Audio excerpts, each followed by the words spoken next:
politician or the news media will not mention basic words or expressions. The first one is, what is the total income? Gross receipts. Number 2, what are the total investments?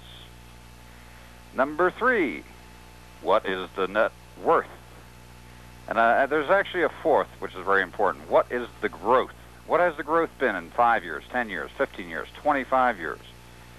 Arizona is a good example. If you look at the 1984 Comprehensive Annual Financial Report, the state's service budget is $1.8 billion, and it shows total gross receipts of $2.1 billion, about a $300 million difference. 15 years later, going into the year 2000, a service budget reaching $14 billion and total gross receipts of $22 billion. So in the course of 15 years, a 1,000% increase in the revenue taken from the populace. That type of increase is unjustifiable by any means in a free society if it wishes to remain free. And the sound bites are thrown out to the populace, always. We have a shortfall of revenue for our school district. Look, crime, the little old lady's home, whatever. The politicians are using whatever sound bites they can throw out. They keep the public from looking at basic comprehension. What are the total cash gross receipts? All. What are the total investments? What's the total net worth? Never mentioned, never discussed. They always refer to the budgetary basis, as they, excuse my French, laugh their butts off all the way down to the bank every single day. We've allowed the vault door to stay wide open for the last 50 years. And by leaving the vault door open, in fact, with most people saying, vault? What vault? Those sharp little crackers, the ones running this show, okay, on composite government wealth in the upper echelon, you're not dealing with the Joe Six-Pack crowd betting $5 on Dallas. These are some of the sharpest crackers on the face of the planet who are quite ruthless, that have worked diligently to build their little empires within composite government and by use of the investment funds. And they know exactly what they're doing. They knew that they needed the cooperation of the syndicated media and education. The Comprehensive Annual Financial Report was created in 1946. Same year as the United Nations by the same people. Correct. It was a plan, an implemented plan to take over the wealth. And it's not a conspiracy. It's right here in Texas for 99 and 98, $435 billion surplus right there in it on page 6. But they were telling us that we had to increase taxes for the children. My point is, look at all the things they've done. The homes they've stolen, Walter, in the name of property taxes from old people that couldn't pay. The families that have been wrecked. Do a reality check, Alex. People, hold on. People busting down doors, raiding people's houses who supposedly haven't paid taxes, bank accounts being seized. All of this in the name of we got to run the government. You know, we got a deficit on our budget. Meanwhile, you have this $60+ trillion a day with state, federal, and local monies. And earlier on the radio today, we talked about how if we took that money, invested it with even a small rate of return of 4 or 5%, we could phase out all forced taxation within 3 years. And that's real math, real numbers. Instead, they're buying up everything. They're taking control. The big question is, Walter, where are they putting all of this money? The states, the counties, the water districts, the school districts, the feds. Where are they investing all this so-called surplus money? The list is too long to go through. And the example of Xerox Corporation. Corporation. No one's seeing, so they have carte blanche to do what they want.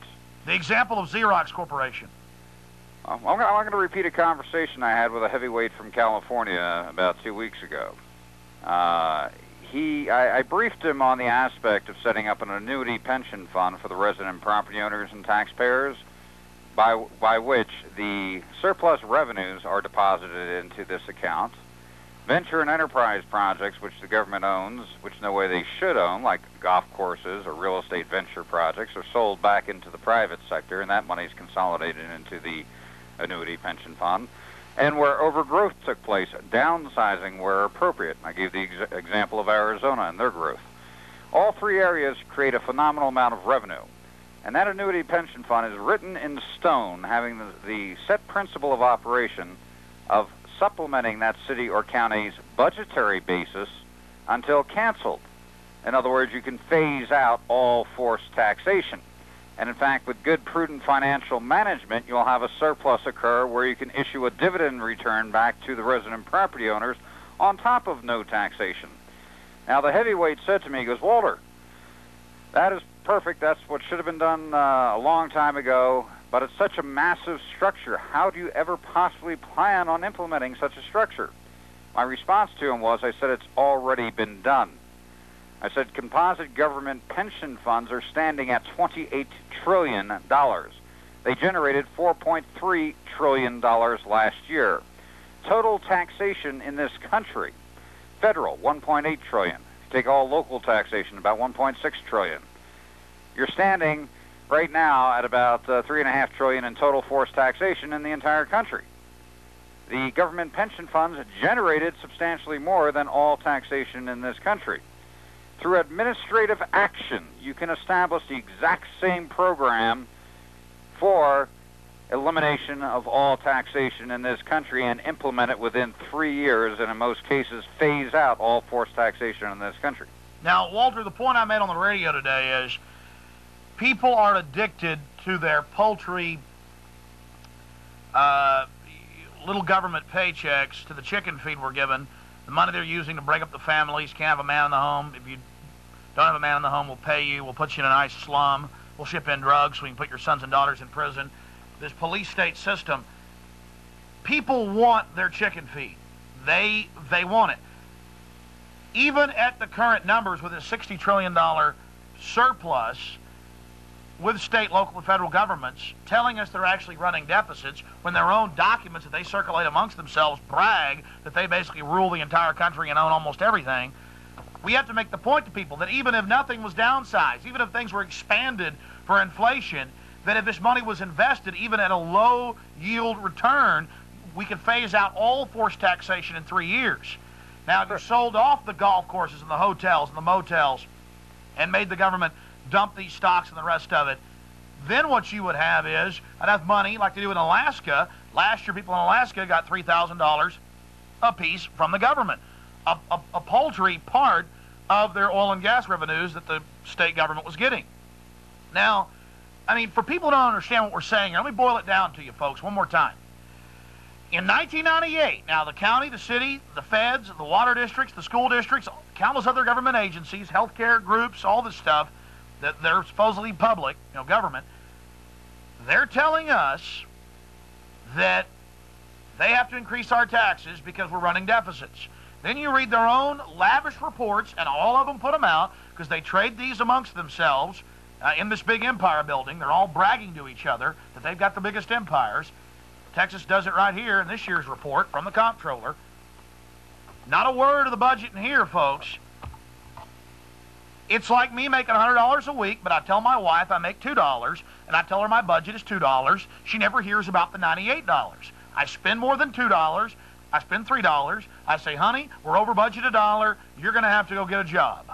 And she goes, you know what? We got to tighten our belts. We will go get a job. Meanwhile, I'm investing that $98, or I'm saving that $98 every single week, and she never knows anything about it, and I'm taking her money and doing it. Well, we're the woman in the relationship. The government's the mean man here, to use popular nomenclature, and we're getting screwed. And the same folks that run the Federal Reserve run this system, and it is abominable. Walter, it's like on the radio today. We had a bunch of callers call in, and they still couldn't get over the fact that we have a deficit. Explain why they hype that up, the deficit pertaining to the budget compared to the real gross cash receipts the government's bringing in. Do you remember the example I gave to you on the phone when we were talking privately of you having two neighbors? Yeah. Can I give that example? Yeah, go ahead. Okay, say for example you have two neighbors, Bob on your right side, Jim on your left side. Bob comes knocking on your door. Alex, lost my job, I got to pay the rent. Can I borrow $500? And you're there. You're a nice person. You go, okay, here. Jim on your left side knocks on your door. He goes, hey, Alex, we're going down to the Bahamas this weekend. Drink Mai Tais on the beach. Do you want to come? We're flying out in my private Cessna. You're there. Sure, let's go. I can squeeze it in. You get back. Bob comes knocking on your door again. Hey, Alex, my wife's in the hospital. She's sick. She needs an operation. I need $2,500 or she's going to die. You're there. Okay. You give him 20.